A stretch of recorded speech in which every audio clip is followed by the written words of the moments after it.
The Unconventional Therapist's Guide to Nothing.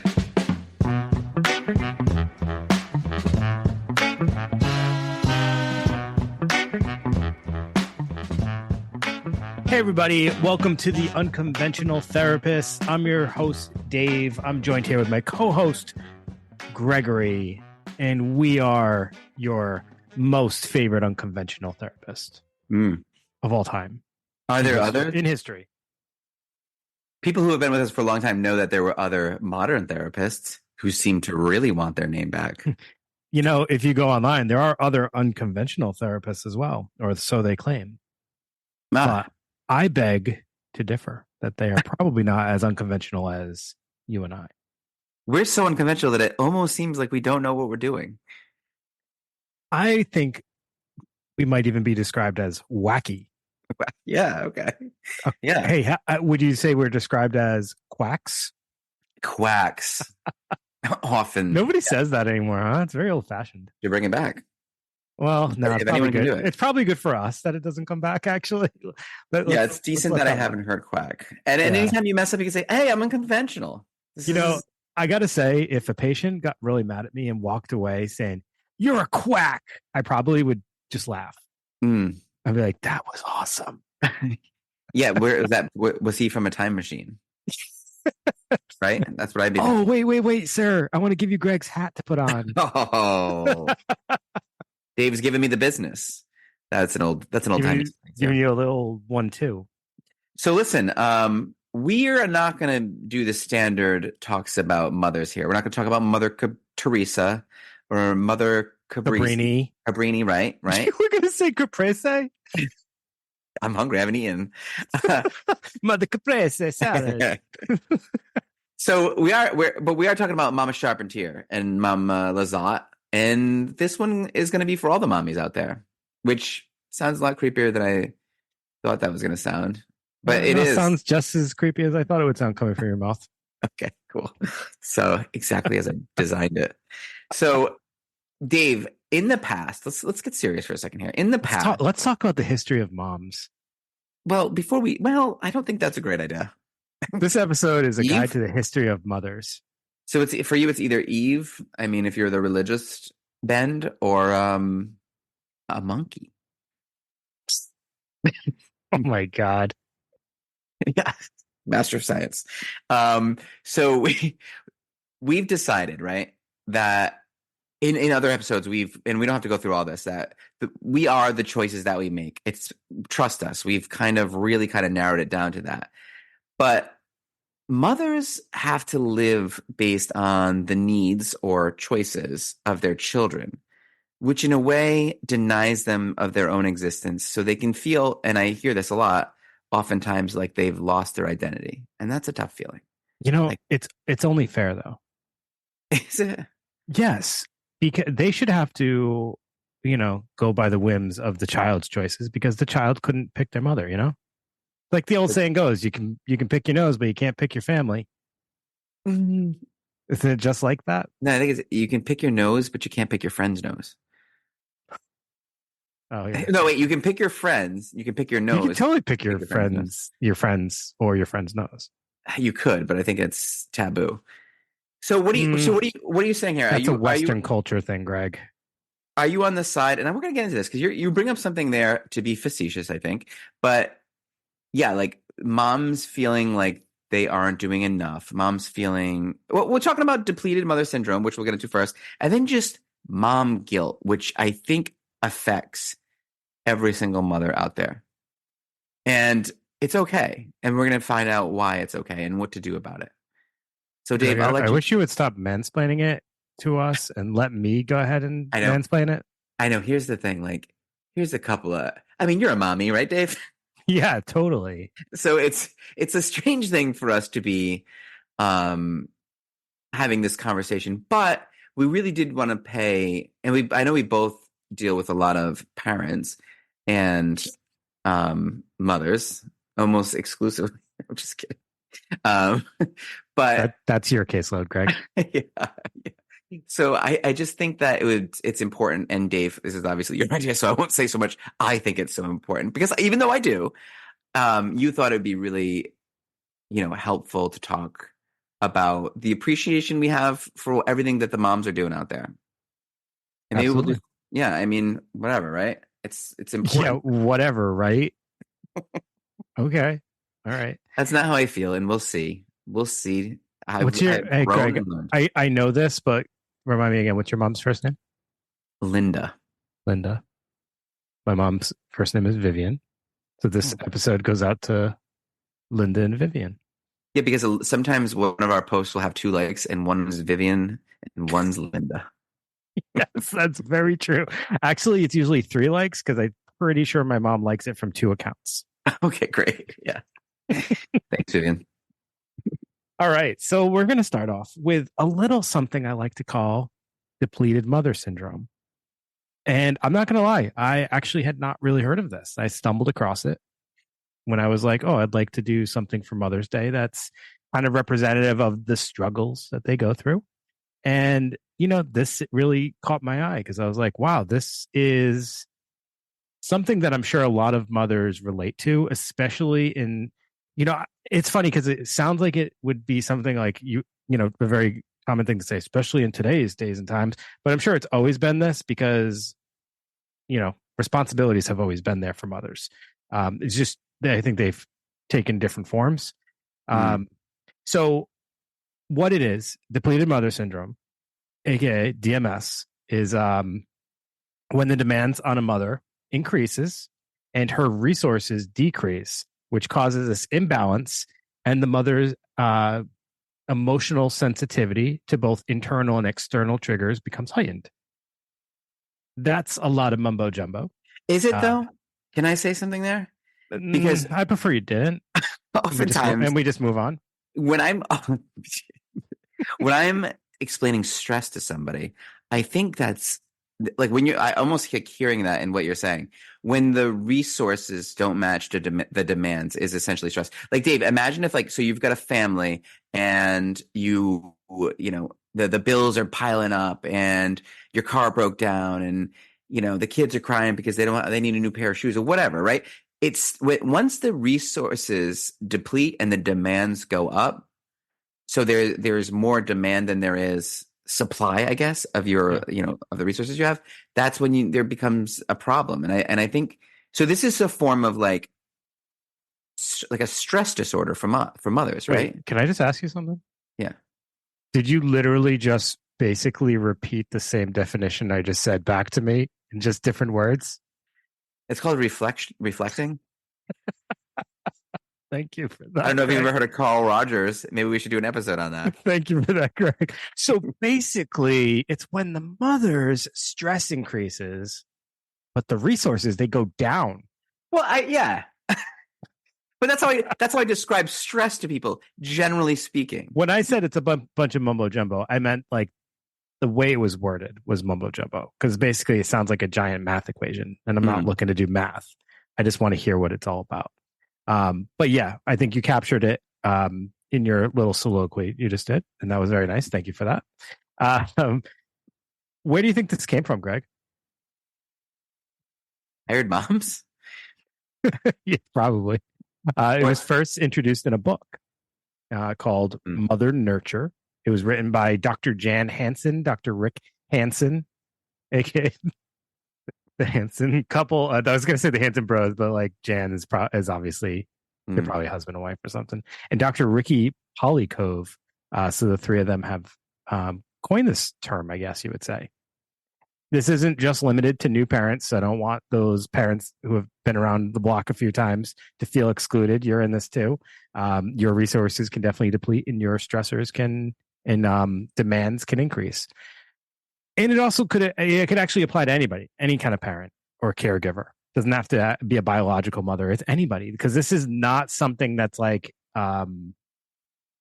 what am I looking for, Greg? It's not like a carried trait or a characteristic or a mental health issue that you have that you can't get rid of. This is just more of a situational thing. It's like adjustment disorder, right? Like it's something situational. It's almost like a cultural trap.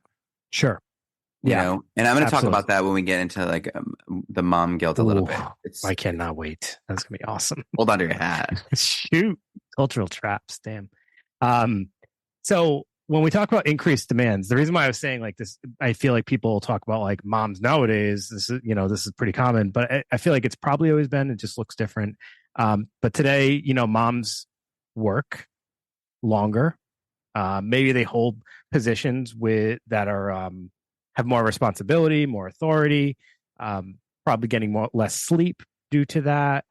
Just being stretched thinner. Uh, being on call 24 hours a day without like sick days and mental days and weekends and vacations. You can't just take a vacation from your kids usually. I'm sure you wish you could. And the roles of moms have expanded. So, a lot of times they're coordinators of the home life, uh, social lives, the children's. They can sometimes be counselors. They're planning events and organizing things and, cooking, cleaning, some of those. Obviously, I know gender roles are different today, but there's still a lot of things, responsibilities that moms have to play, or any caregiver has to take care of. So then when we say like the demands are increasing, I think that's kind of a reflection of just like mother roles have always existed, but now women are way more present and have way more authority in the work field, and that's caused different demands, I think, for mothers. I don't know if you have any thoughts about that, Greg.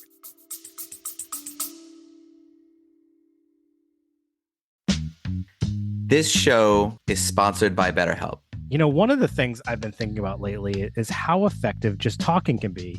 Yeah, so many of people hold on to things, Dave. We bottle them down. We feel our problems aren't big enough to need therapy, but this is the furthest thing from the truth. And I know for me, therapy allowed me to have a space to discuss things I hadn't really discussed with anyone before. That's true, Dave. And I wonder about some of those things you were talking about. It sparked my interest a little bit. But one of the greatest benefits of therapy is having your own space and being able to express whatever it is you've been holding on to. With how convenient access is in today's day and age, there's absolutely no reason not to try therapy. Exactly. And BetterHelp is one of the most convenient ways to give it a try. It's completely online and will work around your schedule, so you don't ever have to leave your house. And the best part of it, if you don't get that tingly feeling from your selected therapist, you can switch it up with no fee. Or maybe if you do get that tingly feeling, you might want to switch it up. But BetterHelp understands how important it is that you feel connected with your therapist. So get it off your chest with BetterHelp. And visit betterhelp.com/nothing today to get 10% off your first month. That's BetterHelp, HELP.com/nothing. Yeah, well, I mean, I think that there's pressure because because there is, a lot of changes in the workforce where like a lot of moms are out there in the workforce. There's some guilt around that, which I'll talk about. And there's like maybe some, it almost feels like people think if you're a stay-at-home mom, then it's easier. And that's certainly not the case. And I've been guilty of feeling that way too, where, you leave, but then this person's at home all day with the kids, and when you get back, it kind of looks like nothing really went down. But until you've been in that position, you realize like 1,000 things went down. Yeah. And sometimes like you're trapped. The kids can trap you in these ways where it's like you're trapped by nap times, you're trapped by like feedings and this and that, and it's like lack of sleep. You're not talking to any other adults. It's just really hard. Like all of it's hard, you know? Absolutely. And it doesn't, and it hasn't. It's always been hard. And that's what I want to just reflect. While this is like a newer phrase, I don't think that being a mother was any easier previously. And, even the types of jobs, even though women in the workforce have way more opportunity today and have opportunities to have, supervisory roles and heavy duty responsibilities, even like lower level jobs that might have existed 20, 30 years ago, 40 years ago for moms probably involved a lot of like work too. A lot of, so I don't think it's any different. But, with the way society is today, everything's so fast, everything's so demanding, everything has to be like right away. I don't think that helps things like this, right? Yeah. And all the demands. obviously there's a social media element to this where like you're kind of struggling at home and you see a woman doing yoga with a baby strapped to her back, acting like she's kind of got this thing Yeah. covered. It makes you feel a little bit isolated. And you start to hold yourself to different standards when you see that, and that can be really dangerous too, Mhm. whether it's trying or overexerting yourself, or it's just suffering from feeling inadequate, right? And that's neither of those things are going to help. So those are some examples of some of the increased demands. And when we talk about decreased resources, there's a few things that can be counted into this. So it could be like having less time, feeling further away or living further away from family, from friends, um, just being less connected with our community. That's something that, Greg, I think you probably agree with me on. Like, it feels like everybody's living in digital worlds these days. I mean, even you and I are guilty of that, just out of ease. It's easier for us to connect on here on Zoom sometimes to, do things rather than get it together in person because we're just so stretched, right? And I Mhm. think a lot of people are suffering from that. It's harder to really get face to face time with people, spend time with people. Um, Relationships with significant others can become stressed because when you're a parent, and even when you're not a parent, but just with working, with having different schedules, just arguments over parenting styles, I think is probably a huge one. Greg, is that something you've experienced as a parent? Yeah, absolutely. And it's, there's that saying, it takes a village, right? And that saying was there for a while. I mean, like from an evolutionary standpoint, you can't do this on your own, Yeah. And the way that the culture has shifted, it's really kind of insidious because it makes us feel like we have to do it on our own, right? Like it's not it's like, remember how with Seven Deadly Sins and urban legends, there's this thing that perpetuated to carry. It's like this, the way we treat moms now has been created to carry on the patriarchy. And as much as I hate saying that, because patriarchy is that's us, right? Proud Mhm. sponsor of the podcast, like that's Yeah. who we're men here talking about this.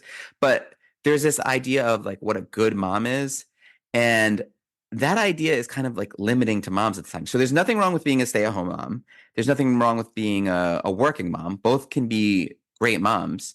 So that feeling of like, am I a good enough mom? That's really kind of like boiled down to, it's like conditioning, right? It's a way to kind of keep women held down in a sense. You know how we've it's, I don't know if you're understanding what I'm saying, if I'm saying it clear, but it's like if we make it culturally inappropriate for you to kind of go find your own place and to do your own thing, it's almost like what we did with like virginity back in the day, you know? So if like virginity is so important, it's sacred. If you don't do that, you're evil. And it's just a way to keep you in check, I think. Yeah. And so this mom guilt, I think, or this mom, like being a good mom is kind of like a bullshit thing that we've kind of, like culture has kind of created so that moms feel bad unless they're just at home with the kids or doing all the things that they're supposed to do. Right. It's Hmm. kind of interesting. Yeah. Some other areas of having decreased resources could be also just like internal resources. A lot of mothers have very little time to rest, to recharge, um, fewer opportunities to exercise. Maybe your diet can be rushed or unbalanced, just grabbing it kind of on the go or as quickly as possible. And then sleep deprivation and sleep disturbances, whether it's from having a young child, anxiety and stress, various things, but obviously that causes weakened immune system.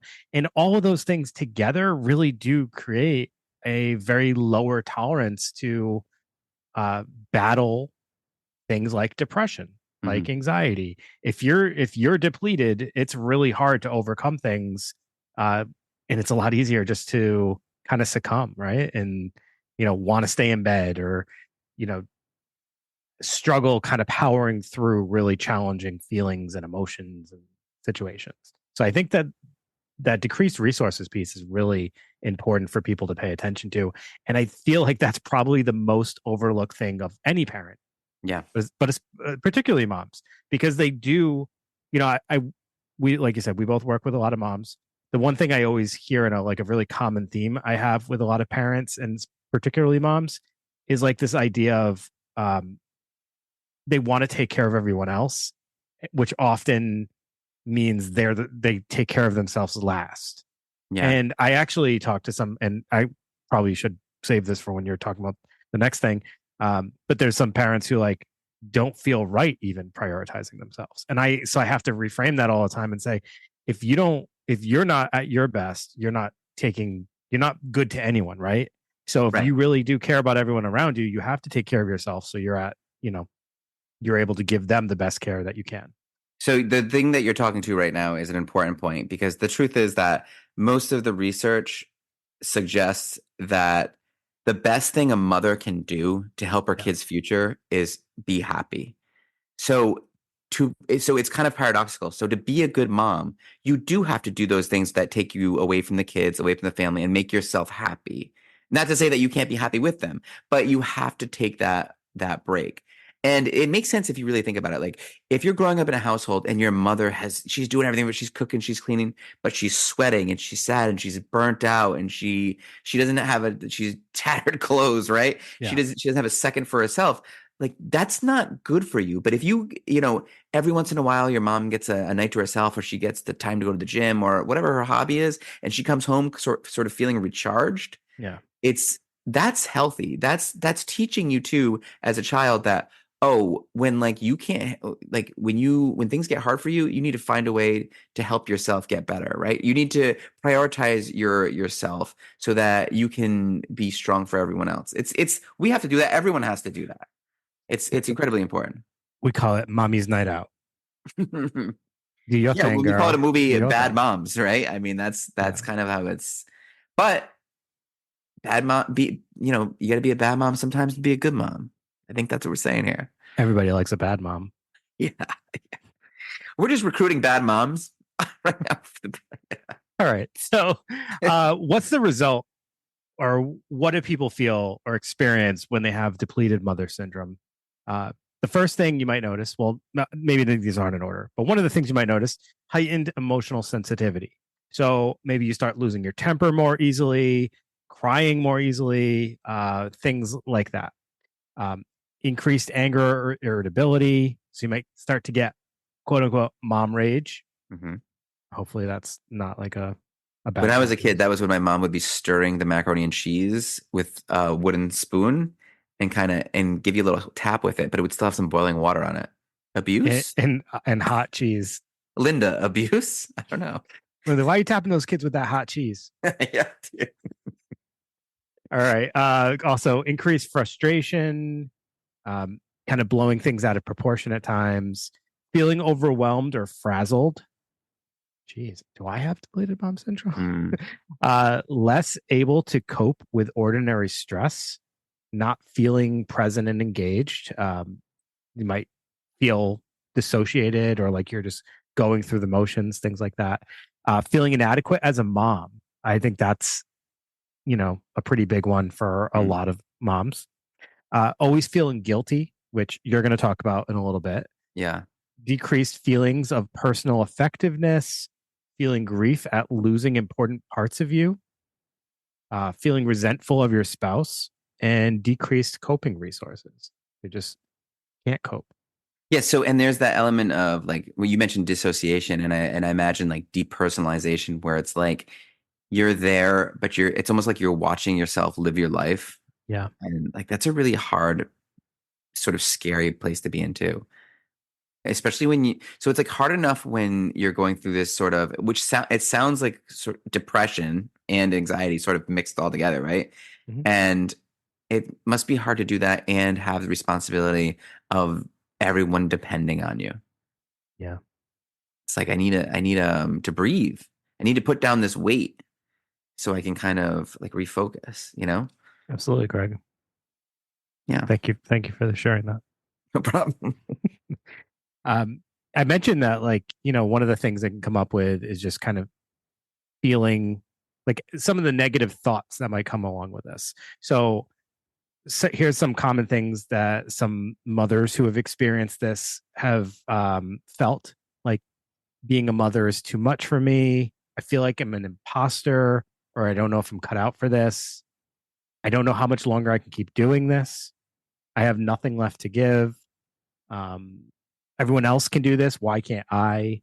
I feel so empty inside. I feel so overwhelmed. I'm not a good enough mom. I mean, the list goes on and on. You kind of get the gist here. Um, I'm sure that if we asked every mom, the majority of moms would say they've probably experienced some of these thoughts. Mm-hmm. I've heard a lot of these thoughts. And Greg, I know we've talked about this here, but like I'll do that like Socratic thinking Yeah, thing a perfect, lot with this perfect kind of approach. stuff. Yeah. Perfect And approach. so what we mean by that, it's like I start to get the person to kind of just think about the bare minimum of what a mom is supposed to do. Like what's the bare minimum? Keep the keep the child alive, Yeah, that's the minimum. feed it, right? Keep it somewhat healthy, take it to appointments. And then you ask, do you do anything beyond that? Um, and you kind of keep expanding on it, and then like you go into it, and then the person starts to realize like, wow, I do a lot more than I ever even really realized. If you think about like what just baseline, this is what an okay mom would do, or even a bad Yeah. mom. Yeah, Like, so even like you could even be like, have you ever like, can you describe a bad mom? Like, a bad mom? Have you seen a bad mom? Like, what are some of the things a bad mom would do? And maybe get some of those things and see if any of those things would line up with what they're doing. Oh, also, Dave, in the same line as the Socratic question, a good way to determine if you're a good parent, and this is like really easy, is if you're wondering if you're a good parent, you are a good parent mm, because simply wanting to be a good parent is almost all being all the whole thing being a good parent, right? Because how many kids do you talk to? A lot of kids. How many kids come into your office and all they would really want, all they want in the world is a parent, not a perfect parent, not what everyone looking in would say, oh my God, that's a great parent, just a parent that would try their best for them. yeah, Like, how many kids do you have that would just want that? just the fact that you feel guilt, shame, worry that you're not a good mom makes you better off than a bad mom Mhm. because you care, right? And isn't that the one of the like essential pieces to being a quote unquote good mom is to actually care? It's almost like when someone has a panic disorder and they're worried about like they're psychotic. And it's like you're worrying about being psychotic, so you're not psychotic. A Yeah. person who is actually in psychosis, or even like say someone's schizophrenic and they're talking to, a ghost or a dead relative or something like that, they're not like, oh my God, I'm so nervous I'm talking to a dead relative. They're like, yeah, I talk to a dead relative before I go to bed every night, and they feel completely good about it. So that's exactly what you're saying. Like if you're worried about being in psychosis, you're not in psychosis. Yeah. If because it's just paradoxical, it can't happen. And if you're worried about being a bad parent, there's a pretty good chance it's impossible that you're a bad parent. Sometimes when you give like analogies or like examples of things, I'm like, where the hell did you just pull that out of? Where the dead relatives, and I was like, where is he going? Wow, I just went on like a journey with Greg, And we're back. and we're back. Okay, so what do we do? All right, here's a few tips, hints, pointers, Well, we do nothing suggestions. because we're not moms. We're not. Well, you do something, Greg. I, Every time a mom leaves your office, you pump them up in therapy, and then as they leave, you go "Slay, mama," and then they leave, and I'm like, damn, Greg's good.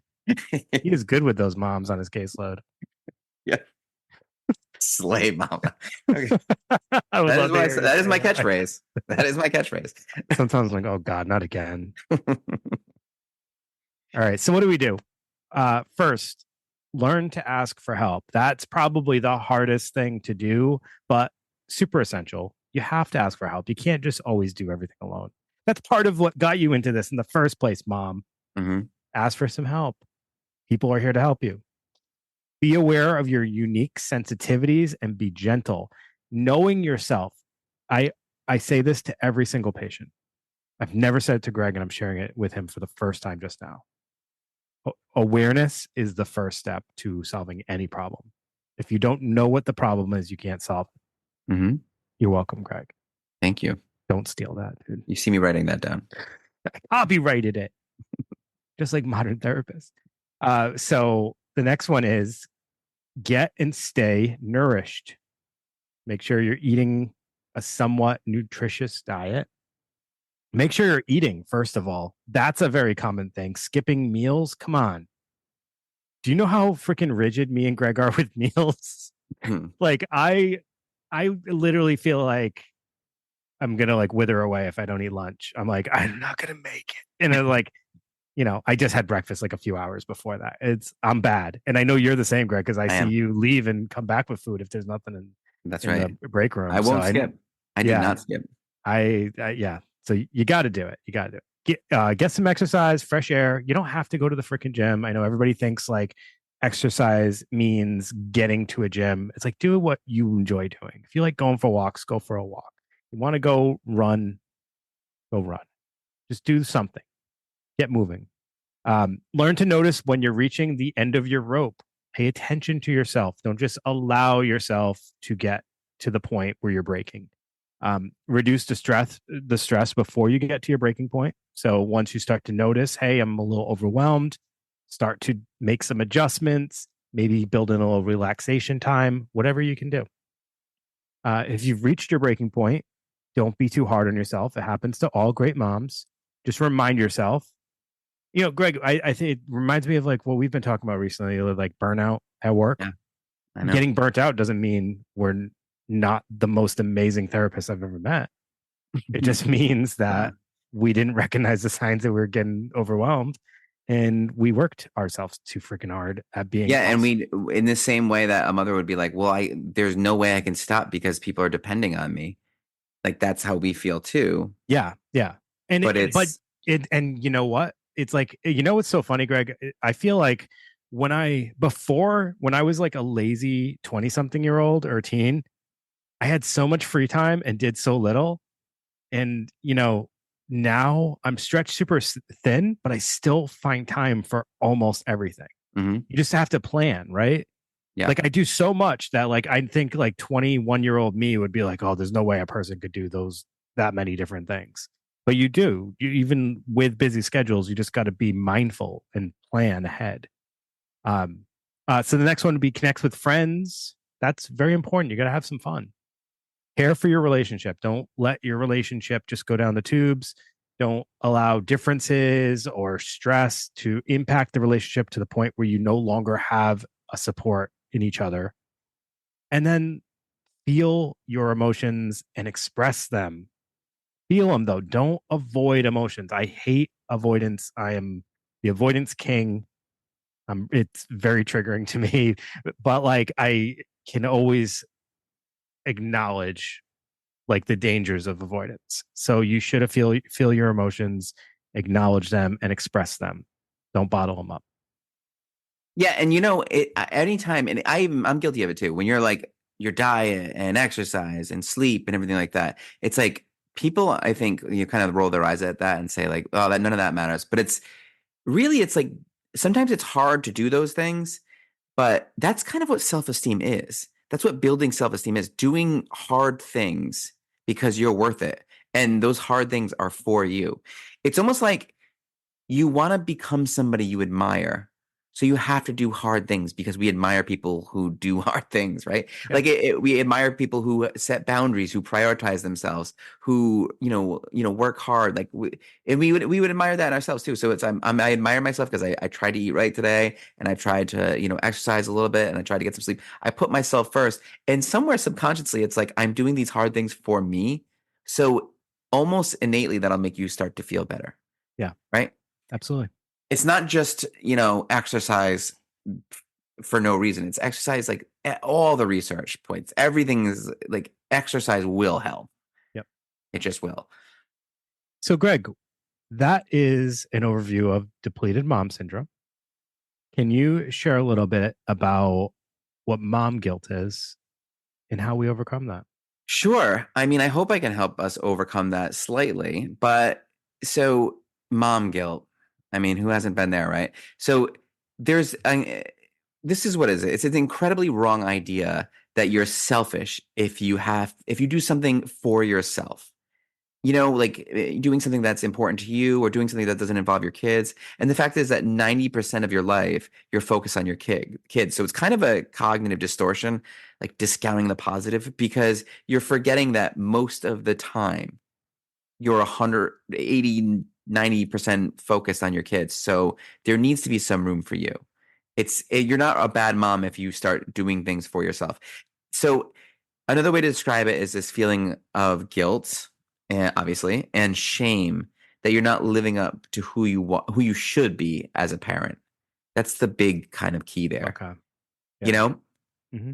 And just like we kind of burnt that, but like trying to be a good parent, wanting to be a good parent is the antidote to that, Yeah. right? Isn't it must be is it ever possible to be the parent that you like have in your head? Like the perfect parent or that version? That must be like you have to be a very rational person to have a view that you actually can achieve. I'm sure that most people have this like ideal parent, and that's probably not even achievable because everybody makes mistakes. We're all human. And a lot of times that perfect parent is like void of emotion, right? Yeah. Like it's the parent that never gets frustrated, that never raises their Well, voice. it's the same thing that Young would say, like, oh yeah, there's an idea of a perfect parent, like there's an idea of a normal person, but find one. Right. Good luck. That doesn't Right. exist. So like even myself, who a lot of people think I'm maybe one of the most patient people, and I that's not true.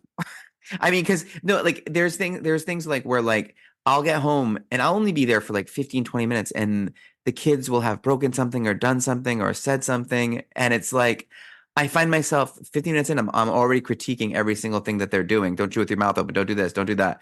Right. And like I'll sometimes even write on the back of my hand, like just make sure you tell them that you love them and everything's like be nice for like 15 minutes. But that's not like we're not being sort of tough on our kids because we hate them. We're being tough on our kids because that's our job to create people that are going to survive in the world that other people are going to like. You know what I mean? It's And then it's kind of being a caretaker in general. yeah. Like, just from my experience, like even working with people who are not my kids, I a lot of times try to share my values with them or things that I know will help kind of better their place in life. Yes. Like like what you said just totally reminded me. When I was working at the group home with just teens, I would say things at the table like, hey guys, like chew with your mouth closed. That's not really stuff we talk about at the dinner table, but like things that will help them for the future. It's not because I'm It, just sitting there trying to be a jerk, but it's Look, it's a yeah, mild form of terrorism the way they like chew with their mouth open like horrible. but here's the thing. One day, so I have boys. Like one day they're going to be on a date, and if they're sitting across from like the woman of their dreams, and they start smacking away with their mouth open because I never took the time to have that difficult, like, hey, don't do that, right? Like it's to me, like the discipline and the yelling, which is another part of guilt. It's all rooted in us wanting them to be better versions of themselves, right? Mhm. If people don't like them, they won't survive. And I know it's a kind of weird thing to be talking about, like you want your kids to be likable, but isn't that maybe the most important thing? Yeah, Like, like you don't want them to. So you want to just better their position in life. just today, I think every parent always says the same thing. Like, I don't want my child to have a difficult life. So you do everything you can to try to give them the tools to have the best version of their life they can. and so part of being a parent is constantly correcting that too, right? Sure. When you see them kind of veer off a little bit, like today, one of them went outside with like one thing of fruit snacks and like just to go stand in their little circle of friends with being the only kid with fruit snacks. And I'm like, you can't do that. You either go in the house and eat them alone, like a little rabbit in the corner, or you bring the whole box out there so everyone gets one. Like, and I've had that conversation a few times. So obviously my voice is a little like, dude, how do you not Like let's get this. So you got to teach your kids that. You got to teach your kids sometimes let someone else win the game, right? Snitches get stitches. All these things are very valuable lessons that you have to teach your kids. Yeah. And this is causing guilt. We're not just talking about this for no reason. These are causes. And right now we're kind of talking about the symptoms and causes of this because it's sort of simultaneous with the guilt. Mhm. The screens, Dave, the TV, like Yeah. there's sort of a guilt thing there, right? Obviously, the screens are, it's, you have those parents that say, I would never let my kids watch TV and screens. Good luck. I think that's borderline Yeah. impossible. I had something that kind of plays into that first one again with the Okay. disciplining and the yelling. So I have this patient I've worked with for a very long time now, and she's very, very conscientious about not wanting to yell at her kids and discipline them in like a, kind of like that stern fashion, because that's what she witnessed forever when she was growing up. And she kind of made a vow to herself that like, that's not how I'm going to parent. Hmm. What happens though is like anytime she feels the internal like lack of control over her own emotions, when she starts to feel frustrated, it's almost like she's not seeing how she's like out externally portraying herself, like those emotions, and she feels insane guilt over feeling like I yelled at my kids, I was too stern at them, I like almost like I failed that mission to avoid doing it. The interesting thing is though, when she's actually had friends come and visit, like visiting or over when she's doing that, they've all reflected to her like that was incredibly patient. Hmm. You didn't yell once. It's actually kind of crazy how patient you were, but to her it, because she had the internal emotion, she Yeah. feels like I lost my cool and She's like it steam feels that coming out of her guilt. ears, right? Yeah, she She's like, feels the guilt. It's very not self-aware, I guess you would say, but here's the thing. or hyper aware of your internal emotion. Did your parents yell at you? Oh yeah. Well, mom, I love you, but yeah, my mom just kind of yelled in general. Yeah, Or but you like, know what, dude? Then and you I was used then to that. Yeah. then you are prepared for a situation. So now when people are yelling at work or it's like I don't know. I don't think it's the best idea. It's like who knows, right? That's why like this whole judging thing or like you can't really judge Yeah. what a good parent is because does yelling prepare you for situations in life? Of course it does. I actually have shared that sort of that same sentiment in just like a little bit of a different way. It's like kids sometimes do need to know that what they're doing is causing someone an emotional response. And if you need to use your voice to help them hear that you're feeling a little upset, I think that's helpful because that's how kids learn. As Yeah. long as you're not doing it like maliciously or over the top. Like I was always aware when my mom was upset, I could tell. And when she was happy, I could tell. She didn't hide those things from me. It was very apparent to me. And it caused me to think about how I was going to interact back. Yeah. And It's yeah. when I was wanted to be respectful, I would, you know, alter my approach. And when I went through my little rebellious years, obviously it was more combative. But Yeah. if she didn't do that, I wouldn't have known. Or if little Dave's going to stick his fingers in a plug, he's going to get yelled at because he needs to learn that. Right? Right. Like that's Right. an elevated response. Like, Yeah. I mean, if you can't, gentle parenting's cool, but like, I think with anything in the world, it's, there's a balance, Yeah. right? And It's you got to know, be to be both. honest with you though, like I don't knock her approach at all. I actually am very supportive of her approach because she's actually an amazing single mother, and is, some of the values and open mindedness that she's instilled in her kids is absolutely Mm. like so impressive. So I think there's value to her style too. I just think you have to do whatever you feel is authentic to you. Like Yeah. she couldn't do what we're kind of talking about here. Yeah. And that's totally fine. Like as long as, she's authentic to herself and she's, you know, doing what she needs to do, it's totally fine. I just thought it was an interesting thing about how she felt the guilt over something that really wasn't even happening. Right. So, It's values. what about, so screens and TV? I mean, people do feel guilty about that, but I won't spend too much time on that because it's like, what are you going to do? Here's one that I kind of identify with. Like, I play with my kids all the time, and sometimes it's super fun, but other times it's really not.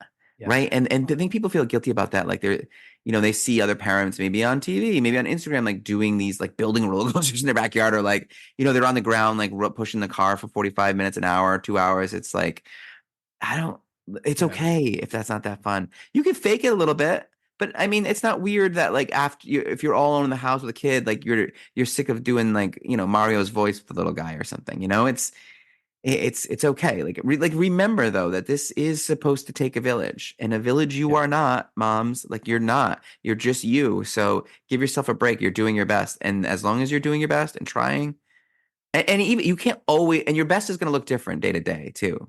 That's another thing, right? It's not always going to be like, oh, my best yesterday is like I took him to the beach and I did all these things, and like maybe my best today is like I do just keep them alive, and I do just kind of like feed them and tell them I love them, and say like mommy's tired today or whatever, right?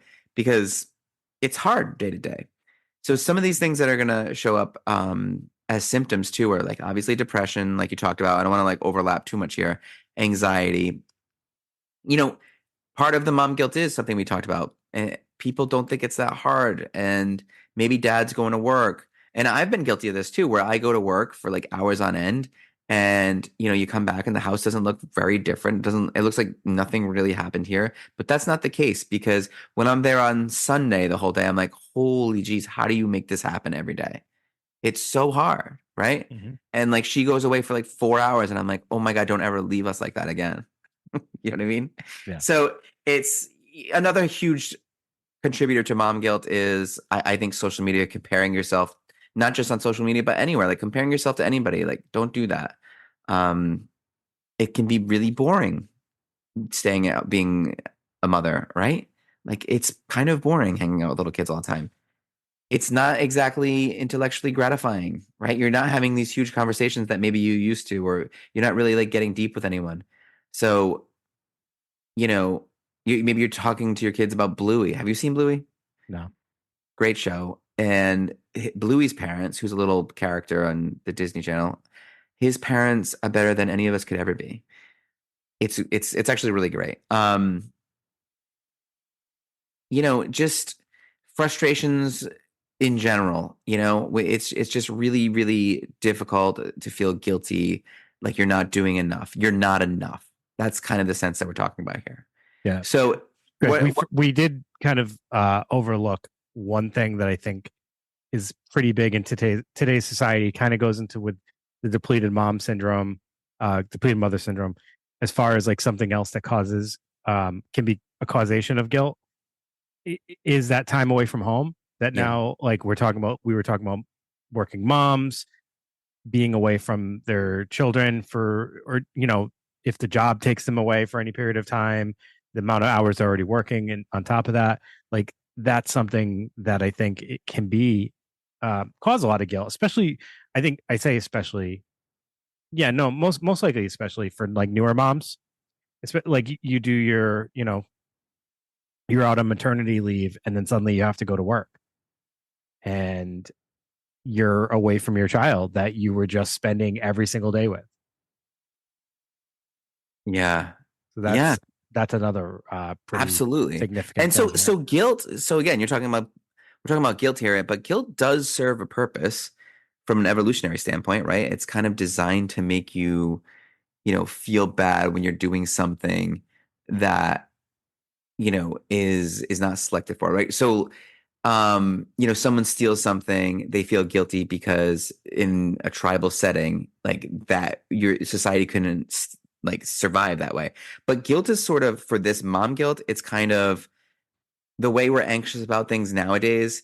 It's unnecessary. It doesn't fit anymore, right? Mm. We don't need to have this mom guilt because society has changed so much. Like it's not, it was almost like created in a sense, like I was talking about before, where, you know, men can continue to stay into the world and thrive, and women would have to stay back, or they're a bad mom. So don't like feel that guilt, because that's sort of, it's bullshit, right? The, It's just the bad. other part of it though is like changes in relationships can cause guilt. And I Yeah. think it's okay to experience that. Like I wouldn't say to, avoid it or deny it, but also acknowledge and reframe like why that relationship has changed.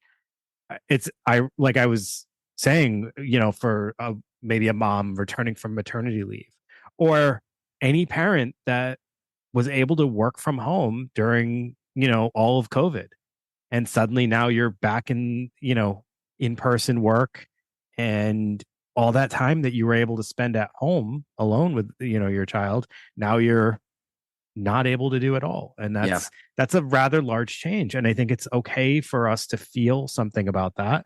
It's okay for us to like acknowledge that I wish I had more time, but we also have reasons we do the things we do, right? We don't just work because, well, some of us like you and I maybe kind of work just because we want to, but like also we have bills to pay, right? Yeah. But it's more than just bills. It's more than just like wanting to. It's for some of us, it's kind of like giving us purpose. We're drawn to certain, forms of work because it makes us feel good.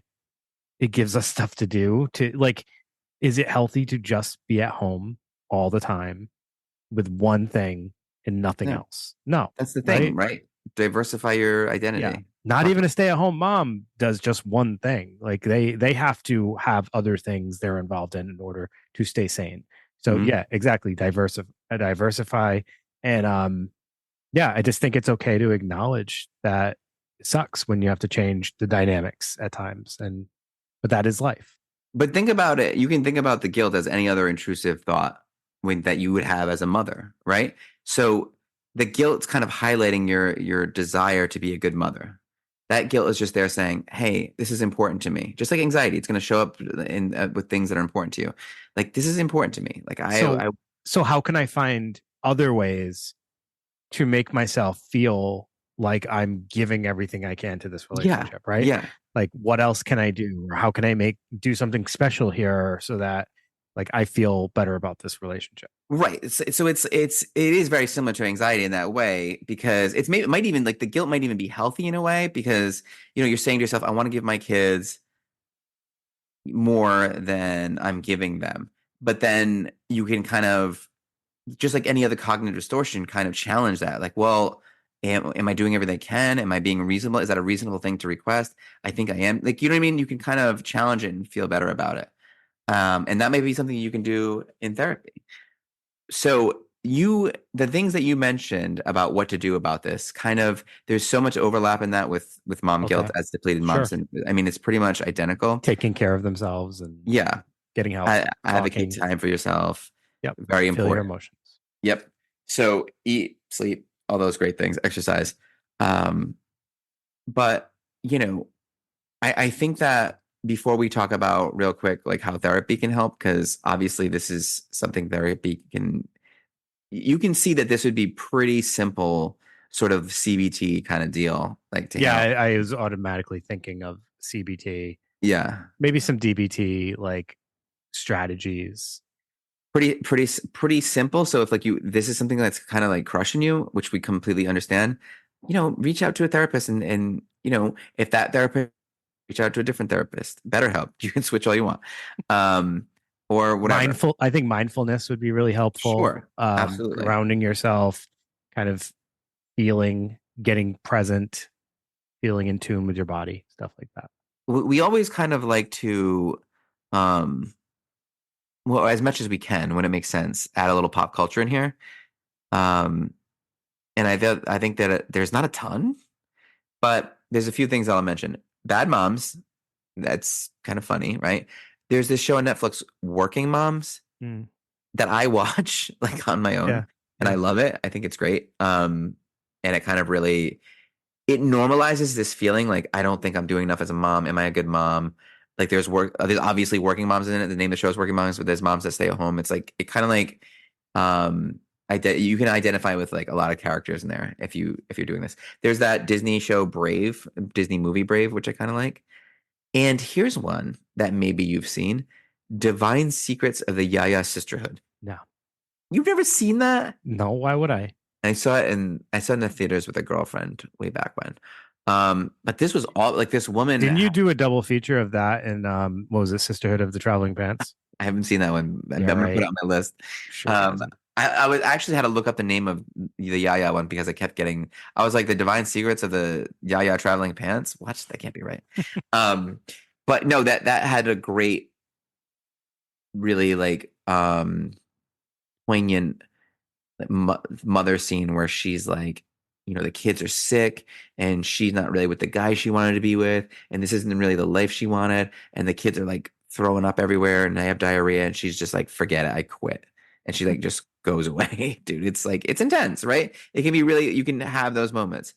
Um, so what else you want to talk about? How therapy can help? I think we can do that a little bit. Yeah, I mean, I wouldn't go into. I'm not going to go into too much detail there. Like you said, I think some CBT. And when we say that, I think what we're referring to is kind of teasing out these negative thoughts, Mhm. reframing them, helping to view things a little differently, and just kind of see things a little bit more for what they are versus allowing the negative thoughts to kind of gain control over like our whole outview Yeah.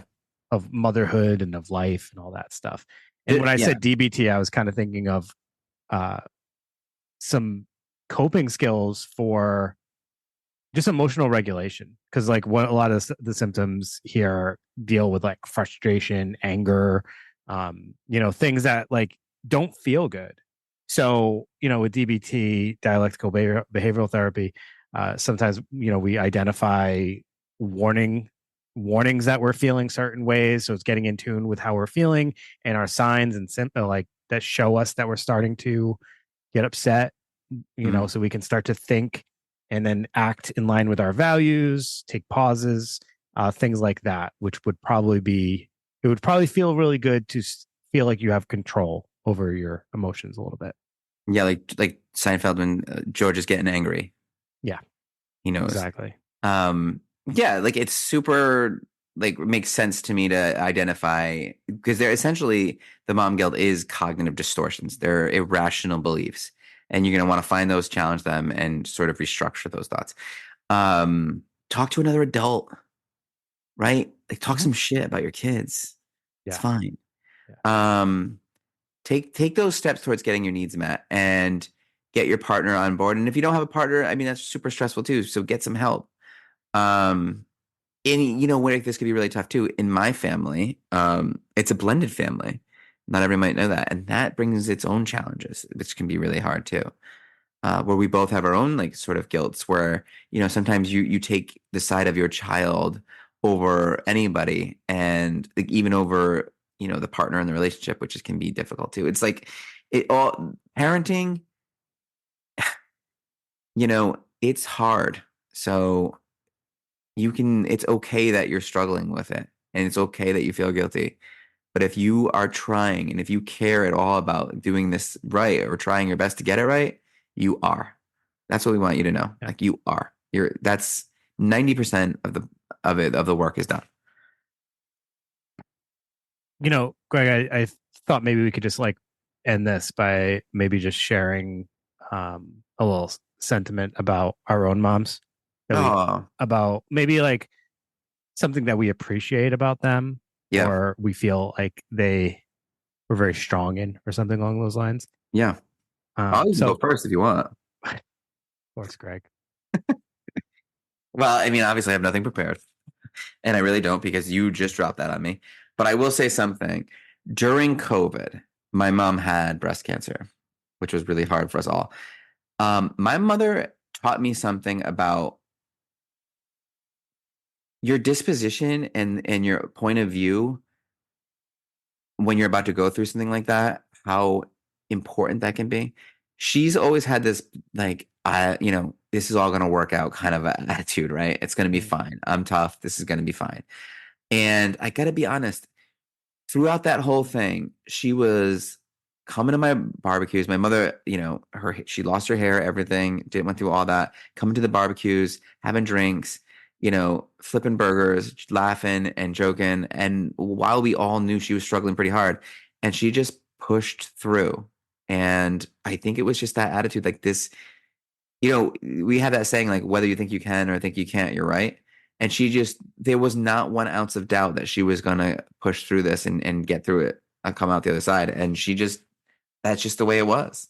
And that was, for me, that was like, wow, that, you can say that all you want, that like you can, it's almost like Frankel being like, I have this idea for a therapy, but I'm not sure if it'll work. Oh, well, now you're in the concentration camp, so we're going to find out. It's like my mother's like positive outlook. Well, maybe she's just been tipped through, maybe she's just been lucky, right? But then when faced with the obstacle, it's like really put it to the test, and she came out the other side, and I learned a lot from that. She's good now. That's awesome. Yeah. Thank you for sharing that. And Linda, that's pretty awesome. So thank you for being Pretty awesome. One of the things I wanted to just share about my mom, or at least like kind of like the stuff that was really instilled in me, and like that I didn't even really realize were things. Like, how like you kind of just grow up a certain way and you don't really know that it's unique until, or maybe not unique, but it's like specific to your family until like you start to really understand other families and other adults. My mom was like always working, just always focused on like making ends meet, making sure we were all taken care of, and just providing along with my father. Like they both just worked multiple jobs in order to like give our family the best that we could have. And it just was a lot of sacrifice because like, she talks about it now and how like she missed a lot of time at home because they would work alternate schedules. But that's kind of like what made the family have the opportunities we had, was just that dedication to doing that and just always watching out for us and like taking care of us when we needed it, maybe sometimes too much. But it's always been super appreciated. And my mom's that person that like she'll be reading the newspaper and something will like, she'll feel like something, she wants to share an article with you. So she cuts it out, highlights the stuff, makes little notes on the side. Mm-hmm. And the next time I see her, she's like it's on the counter. She's like, oh, I cut that out of the newspaper for you. And I just love that. It's like, it just kind of just highlights like that she's always like kind of thinking of us and me and my sisters. And it's very appreciated. So I always felt like, yeah, it instilled work in me. And I never thought about it until later. Just having multiple jobs, here I am now. And I'm like, damn.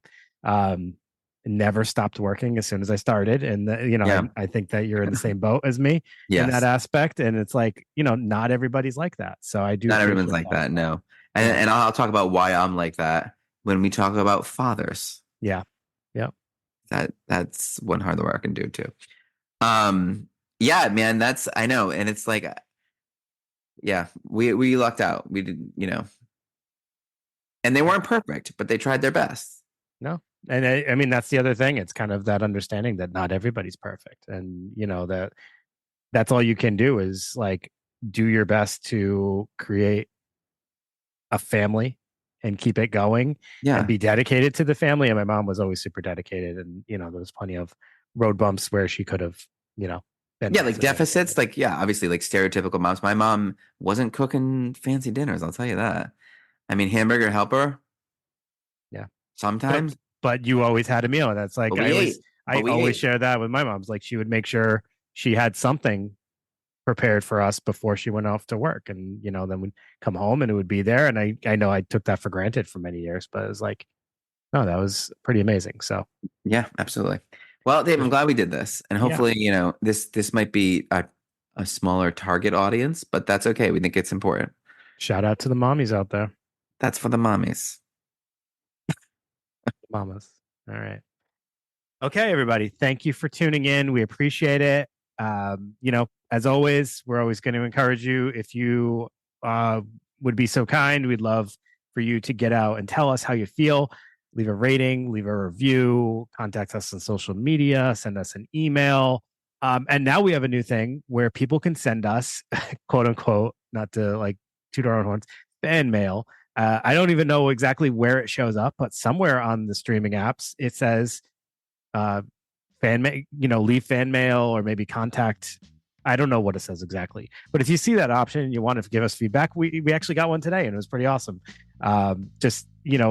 Somebody wrote in that they were listening to some older episodes. They'd reached out to us previously, leaving a review, but it helped them in their history class because they were talking about the Romani, and then their teacher actually asked, like, what podcast were you listening to? And it turns out he listens. So it's the student and the teacher listen. How amazing is that? Unbelievable. And the person's from South Carolina, so that's pretty awesome. We're up here in Rhode Island, just reaching, another state like that and having dual listenership in the same freaking like school. I know. I don't know that person's name that shared that because it doesn't say the name. But thank you so much for reaching out to us and sharing that story. That literally made our day. Like Greg sent that over to me immediately, and I was like, "Damn, that is awesome!" So it is awesome. Love that. Love that for us. That's like a thing people say. Nice. Anyways, it is. Yeah. All right, everybody. So have a great night.